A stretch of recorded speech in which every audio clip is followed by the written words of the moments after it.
The music was soft, the lights were golden, and laughter filled the air, but at table 17, one woman sat completely alone. She kept her eyes on her plate, pretending to scroll through her phone, hoping no one would notice she didn't belong. But deep down, she felt it, the quiet sting of being invisible in a room full of people who seemed to have everything she didn't.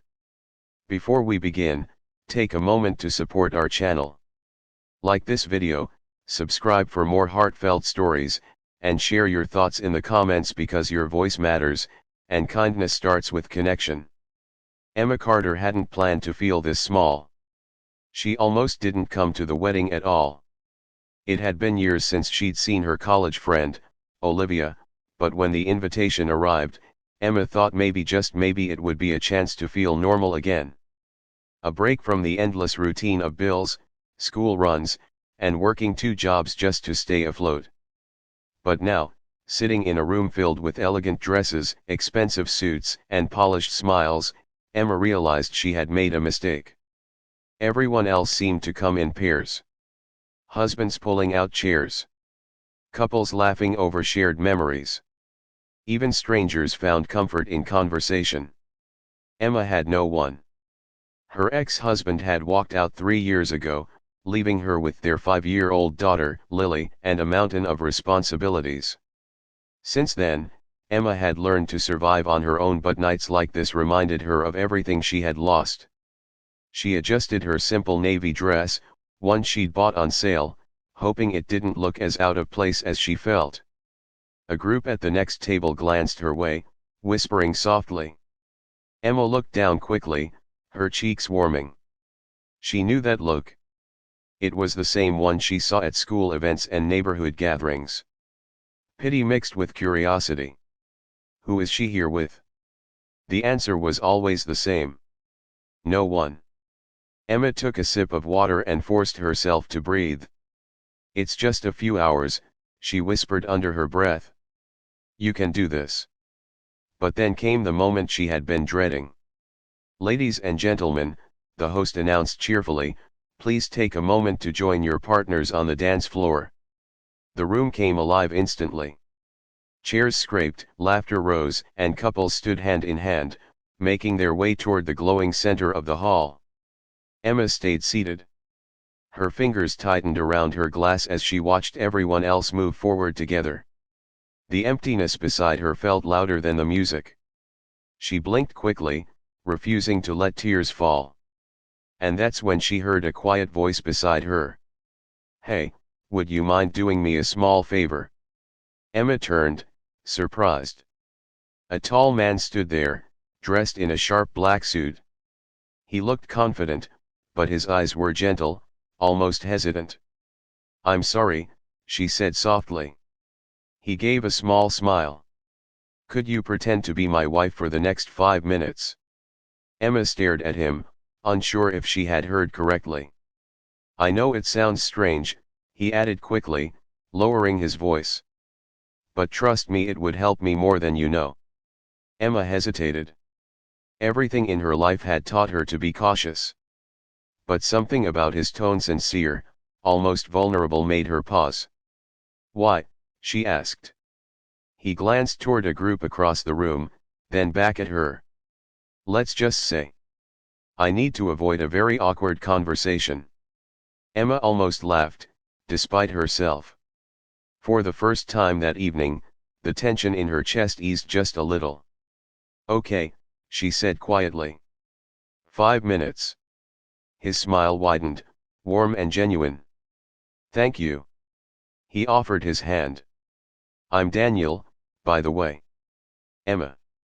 As she placed her hand in his, something unexpected happened. She didn't feel invisible anymore. On the dance floor, Daniel gently guided her into the rhythm of the music. His movements were steady, respectful, never too close, never too distant. You're doing great, he said softly. Emma smiled faintly. I haven't danced in years. Then I'm honored to be your comeback partner. She laughed, and the sound surprised her. It had been so long since laughter came easily. For a few moments, Emma forgot about the whispers, the loneliness, the weight of her struggles. She was just there. Present. You looked like you needed a rescue back there, Daniel said after a pause. Emma raised an eyebrow. Funny. I thought I was rescuing you.